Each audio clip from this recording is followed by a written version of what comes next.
Quando os militares tomaram o poder em março de 1964, o menino Eduardo tinha 12 anos de idade. Com 15, ele ingressou na Escola de Cadetes de Campinas. Depois foi para a Academia de Agulhas Negras, onde entrou aspirante e saiu comandante. Posso resumir a carreira de nosso convidado de hoje dizendo que sua história se resume a uma promoção atrás de outra até alcançar o posto máximo da hierarquia do Exército Brasileiro, 2 anos atrás, onde vem deixando sua marca. Com talento de comunicador, criou um canal de YouTube, é ativo no Twitter, demonstra senso de humor e espírito democrático, não costuma fugir de controvérsia e enfrenta corajosamente em praça pública uma séria doença neuromotora degenerativa. Este ano é seu jubileu no Exército. São 50 anos de farda. Aplaudam o comandante do Exército Brasileiro, Eduardo Dias da Costa Vilas Boas, o general Vilas Boas.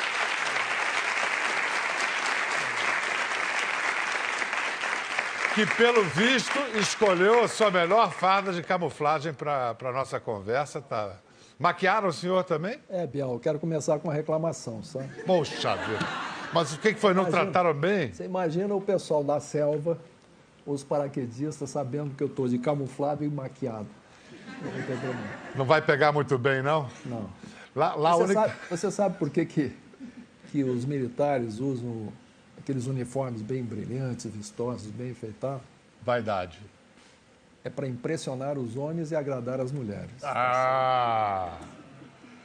Deixa eu ver uma coisa aqui. Quem serviu o Exército? Meninos, quem serviu o Exército? Eu logo vi que o bigodão ali serviu. Ah. Ele já me fez uma continência muito bem feita. Madruga. Só você serviu o Exército? Mas vem cá, que moleza, ninguém serviu aqui? É que eles não sabem, Biel, que na saída tem uma comissão de alistamento e vai passar todo mundo lá. As meninas já podem entrar para o Exército. Esse ano já temos as meninas ingressando na Academia Militar, na Escola Preparatória em Campinas e também nas escolas de sargentos. Então, estamos aumentando o nosso contingente de mulheres no Exército e já há algumas na linha, no caminho para serem promovidas a general. Quem diria, hein? No seu tempo, no seu início de carreira, não tinha nada disso, nem pensar. Não tinha nada disso. Você é de Cruz Alta, no Rio Grande do Sul. Como tem gaúcho na história militar brasileira, né? Vai de Prestes a Médici, Hermes da Fonseca, Geisel, Golbery. É verdade. Mas na sua família tinha militares, o exemplo era de parentes. De onde veio a sua vocação? A minha família Vilas Boas é do Nordeste. Ah, é? É de Aracaju. É um dos ramos do Vilas Boas, vem de lá. A história de brasileiro, o meu avô, em Aracaju, entrou para o Correio Telégrafo, era piripipi, telegrafista. Aí foi transferido para o interior de São Paulo, lá se casou. Meu pai nasceu aqui em Campinas. E meu pai aí foi para a escola militar. E saiu aspirante. Pelo jeito não foi muito bem classificado, porque foi parar em Cruz Alta, não é? E lá se casou. Então, por isso que eu nasci aí e vivi até uns 10, 12 anos por lá. Então, tinha o exemplo paterno. Tem alguma raiz gaúcha. Então, o seu exemplo é paterno, então. É paterno, foi meu pai. Mas a inspiração de uma febre, da Cobra Vai Fumar, essas histórias heróicas do Exército Brasileiro lhe comoviam? Sempre, sempre. Como eu vivia em ambiente militar, assistia muitas cerimônias, né? De exaltação, então isso me motivou bastante. E durante o regime militar, a sua atuação foi puramente profissional ou o senhor chegou a ter algum cargo com atribuições políticas, direto ou indiretamente? Não, porque eu era muito jovem, né? Como você disse, em 64 eu tinha 13 anos. Né? E eu me graduei oficial em 73, com 23 anos. Quer dizer, de 73 até 85. Em 85 eu tinha 34 anos, era um oficial jovem, voltado totalmente para a atividade operacional, vamos dizer assim, de doutrina militar, né? Então a minha geração teve muito pouca participação nas questões, enfim, políticas. E eu confesso que a atividade profissional que mais me motiva é a de dar aula, né? Exatamente pelo contato com a juventude. O Orlando Vilas Boas dizia que numa aldeia indígena, o adulto é o dono da aldeia, o velho é o dono da história e o jovem é o dono do mundo, né? Bonito. E a juventude é a mais importante matéria-prima que um país tem. General, vamos à repercussão das últimas notícias? Bora. No fim de semana passado, numa loja maçônica de Brasília, o general Antônio Hamilton Mourão falou abertamente sobre a possibilidade, mais ainda, ele falou sobre a necessidade de intervenção militar. Vou ler exatamente o que o general Mourão falou. Na minha visão, que coincide com a visão dos meus companheiros do alto comando do Exército, estamos na situação daquilo que poderíamos lembrar da tábua de logaritmos, aproximações sucessivas, até chegar o momento em que ou as instituições solucionam o problema político, com apelação do judiciário, retirando da vida pública esses elementos envolvidos em todos os ilícitos, ou então nós teremos que impor isso. General Vilas Boas, ele não desrespeitou, não quebrou a hierarquia, não desrespeitou o regulamento disciplinar do Exército, ele não vai ser punido pelo senhor ou pelo ministro Raul Jungmann? A maneira como o Mourão se expressou, e o Mourão é um grande soldado, uma figura fantástica, um gauchão, soldado. A maneira como ele se expressou deu margem a interpretações um espectro bastante amplo. Não é?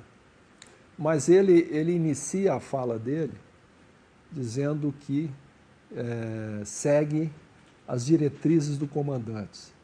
E as nossas diretrizes têm sido que a nossa atuação, desde o início das crises, antes própria do impeachment, era de promover a estabilidade, jamais causar alguma instabilidade, de pautar sempre pela legalidade e, segundo, preservar a legitimidade, né, que o Exército tem.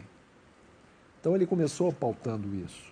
Mas depois... Né? Depois, o que ele disse dá margem, como eu disse, dá margem de interpretações, mas se você recorrer ao que está na Constituição, no artigo 142, né, como atribuição das Forças Armadas, ela diz ali que as Forças Armadas podem ser empregadas na garantia da lei e da ordem por iniciativa de um dos poderes, e isso tem acontecido recorrentemente. Né? Aconteceu este ano. Estamos lá no Rio de Janeiro, tivemos na Espírito Santo. Em Brasília mesmo, o Executivo... Mas antes, no texto diz, o Exército se destina, as Forças Armadas se destinam à defesa da pátria e das instituições. Essa defesa das instituições, dos poderes constituídos, ela poderá ocorrer por iniciativa de um deles ou na iminência de um caos. Então, as Forças Armadas teriam um mandato para fazê-lo. E você veja que essa questão, o que ele quis dizer, nós já conversamos, inclusive, né? O que ele quis dizer é que, e ele pautou, ele chamou a atenção para as eleições. Quando ele fala de aproximações sucessivas, uma delas que ele fala é das eleições. E ele disse que caso não sejam solucionados os problemas, nós poderemos ter que intervir. Então, isso foi o que ele quis dizer realmente. E essa questão de intervenção militar, ela ocorre permanentemente. O Rio de Janeiro é uma intervenção militar, como foi o Espírito Santo, como foi Natal. Mas aí ele está falando de uma intervenção militar, o que eu entendi, e grande parte dos leitores e espectadores entendeu, é que se o judiciário não tomar providência sobre a corrupção no outro poder, no legislativo, que aí a intervenção militar será necessária. Aí já é ele já está se manifestando, a interpretação que dá margem a é que ele está, como um militar da ativa, opinando sobre assuntos políticos, coisa que ele não pode fazer. Mas tem que contextualizar, né, Biel?